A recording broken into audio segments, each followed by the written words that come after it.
verso la stella. Peach, capisci che saremmo un fuoco senza nessun perché. Peaches, peaches, peaches, peaches, peaches, peaches. Ok, basta, grazie mille, grazie. Perdonatemi ragazzi, ma era una vita che desideravo farlo. Ma torniamo alle cose alle cose. E quindi, ciao a tutti sbarberelli e benvenuti o bentornati su Barba e Fuoco, il canale dove l'arte e la cultura nerd si fondono. In primis vogliate perdonarmi, oggi avrei voluto portare la seconda parte di quella che sarà una trilogia di video, quella sulle divinità nordiche, ma ahimè Thor dovrà aspettare. Hello, darkness, my old friend. Perché questa settimana passata e probabilmente buona parte della prossima sarò in trasferta lavorativa e quindi per forza di cose ho dovuto optare per una pirografia non realistica che mi portasse via qualche oretta in meno. Quindi oggi, per la comunque brevissima durata di 11 ore di lavoro, affrontiamo una pirografia mista alle tecniche delle matite colorate. Ma il soggetto di oggi è in assoluto, da sempre, il mio secondo personaggio preferito di tutta la grande famiglia Nintendo. Poiché grande, grosso e molto molto arrabbiato, oggi pirograferemo Bowser, il cattivo dei cattivi per eccellenza, eterno nemico da sempre dell'idraulico baffuto Super Mario, questo tartarugone, dragone accendino non morto, robot origami, calzino spaiato, sposo provetto, padre amorevole, non può mancare, inguaribile romantico, re e sovrano dei Koopa e, solo per le prime 50 telefonate, solo per oggi muratore in nero. Ha davvero una storia molto affascinante, ricca di aneddoti e curiosità che vale la pena sapere, poiché la sua figura è ormai leggendaria. Quindi io direi di partire con la pirografia mentre affrontiamo la storia del cattivo dei cattivi per antonomasia nei videogiochi, con cui tra l'altro, come potrete notare, carattere a parte, condivido anche una certa somiglianza. Ma prima di cominciare, come sempre, vi ricordo che se vorrete vedere questo canale crescere nel tempo come Mario quando ingurgita un fungo testa rossa, potete, chiaramente se vi fa piacere, condividerlo con i vostri amici, lasciarmi un bel like se il video vi è piaciuto, iscrivervi al canale Barba e Fuoco attivando la campanellina delle notifiche in modo da non perdervi nessuno dei miei prossimi video e, perché no, se vi va potrete anche lasciarmi un bel commento dove mi dite magari se vi sono piaciute queste curiosità, la storia di Bowser, se vi è piaciuta la pirografia. Io rispondo sempre a tutti nei commenti, quindi vi aspetto lì. Ma basta tergiverincincischiare! La reference per la pirografia di oggi l'ho trovata su Pinterest. Andate a dare un'occhiata alla pagina se volete perché è davvero molto interessante. Vi lascio il link in descrizione, come vi lascerò anche il mio shop su Etsy, dove a breve potete trovare anche la pirografia che facciamo oggi. Ma possiamo definitivamente partire, poiché qui il legno chiama. Il fuoco oggi è più che mai a tema e quindi è ora di bruciare un po' di legno. Ci sono davvero moltissime cose da scoprire su un personaggio come Bowser, un cattivone con una storia lunga e colma di curiosissime vicende. La sua prima apparizione storica la dobbiamo al suo creatore, Shigeru Miyamoto, lo stesso creatore, nonché papà, di Super Mario e altre serie a dir poco leggendarie, come ad esempio The Legend of Zelda, Donkey Kong o Pikmin. È infatti proprio nel secondo capitolo della lunghissima saga di Mario che lo vediamo apparire per la primissima volta negli artwork e successivamente nella copertina del gioco, anche se decisamente diverso dalle trasposizioni future. Qui infatti presenta delle differenze davvero sostanziali rispetto alla versione che tutti quanti conosciamo. Lo vediamo per esempio con il colore della pelle grigiastro, i capelli biondi e soprattutto senza corna. Anche se questo in realtà è comprensibile, in fondo era la prima volta che aveva a che fare con Peach.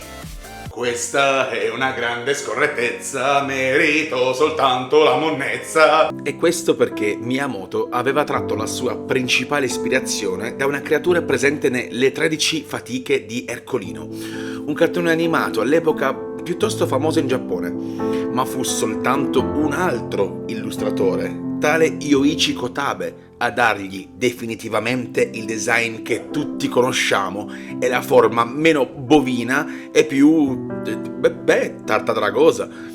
Forma che fino ad oggi è rimasta leggerissime variazioni per adattarla ai tempi a parte, pressappoco invariata. Bowser è un personaggio iconico come pochi, che nonostante non parli molto, e quando parla si esprime principalmente in versi grugniti, come me. La sua sola presenza sullo schermo basta ed avanza per far presagire momenti poco simpatici.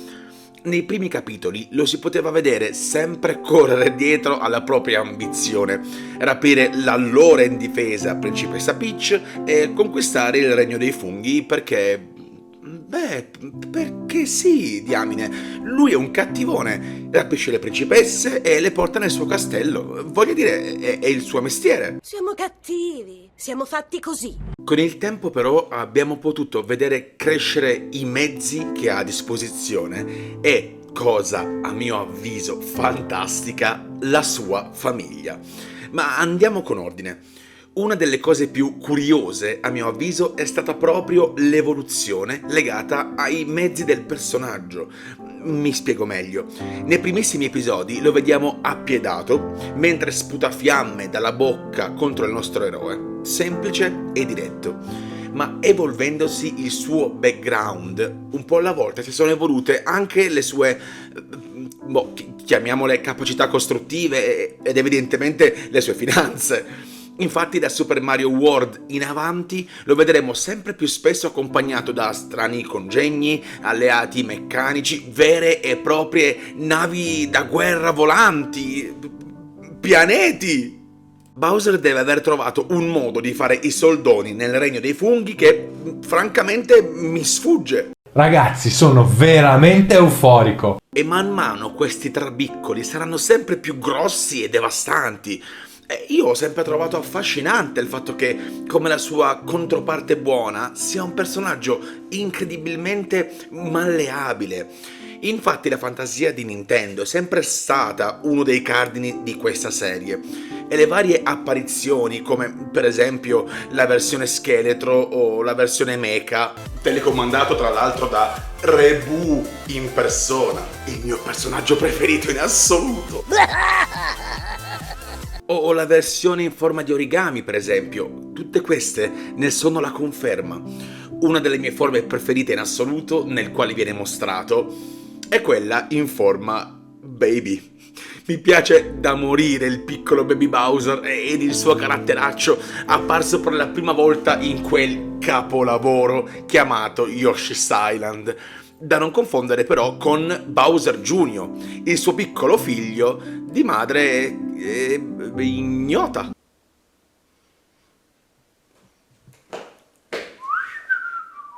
Degno erede di suo padre, ostinato, diabolico e piuttosto intelligente. Ma ciò che diversi di voi potrebbero non sapere è che esistono ben altri 7 personaggi che non si sa se siano figli di Bowser o figli adottivi, magari, oppure ancora servitori di alto rango nel suo esercito. I 7 fratelli Koopa.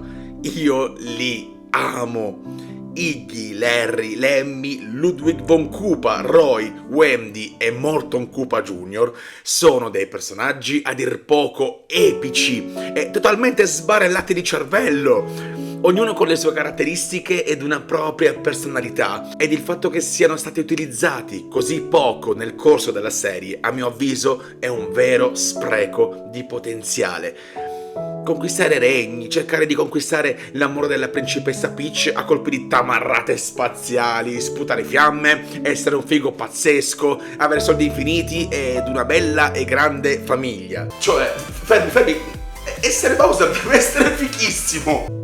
La cosa davvero meravigliosa è che in ogni capitolo, nonostante i suoi scopi sempre piuttosto banali, sono sempre riusciti a caratterizzarlo alla perfezione. Insomma, credo che sia impossibile odiare questo personaggio.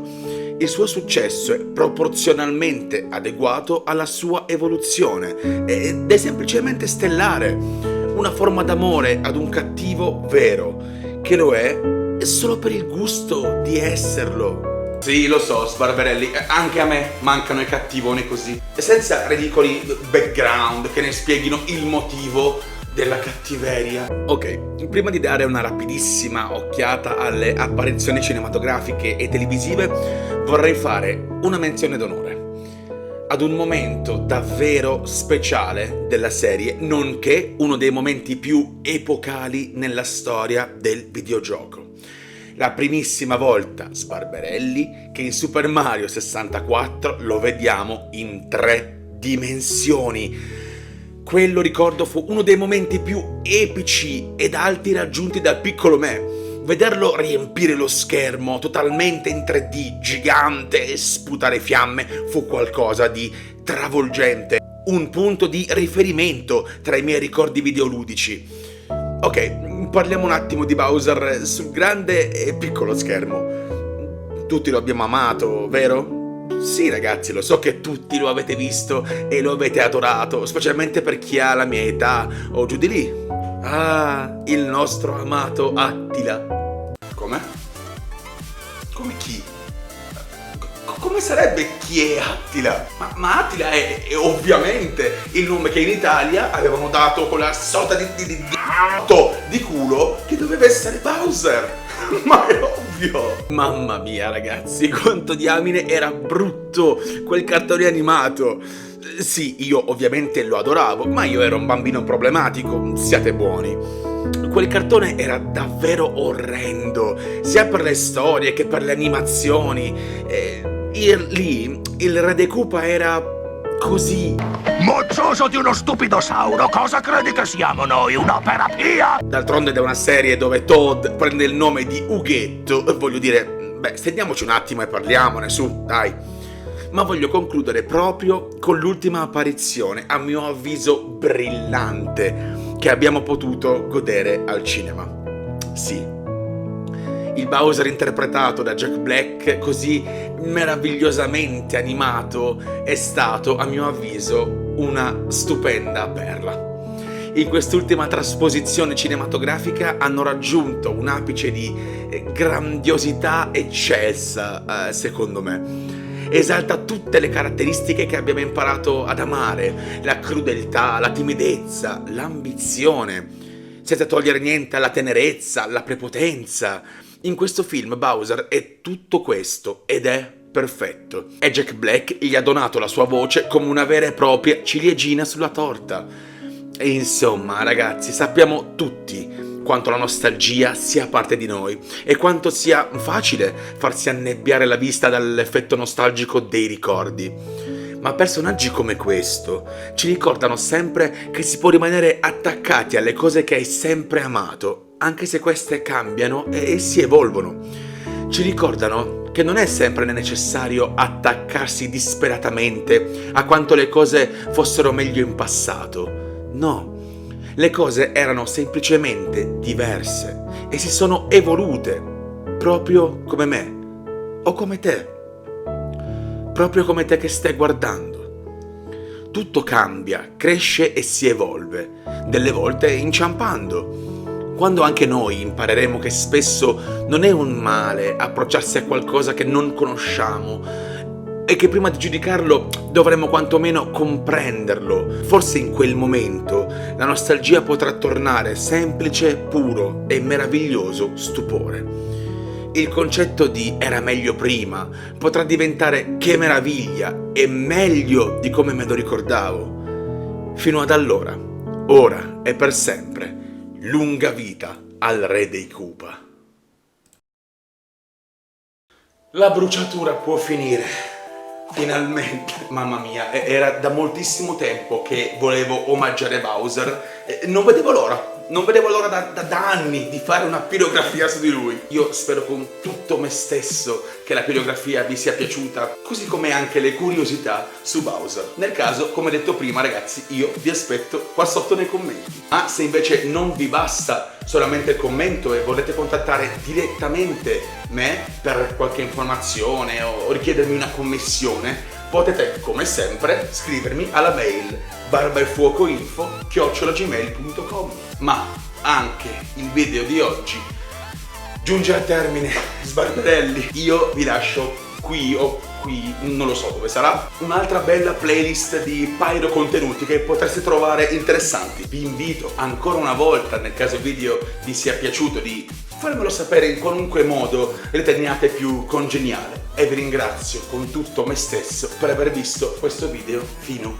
a qui. Noi ci vediamo domenica prossima alle 16, come sempre. E pyro saluti a tutti.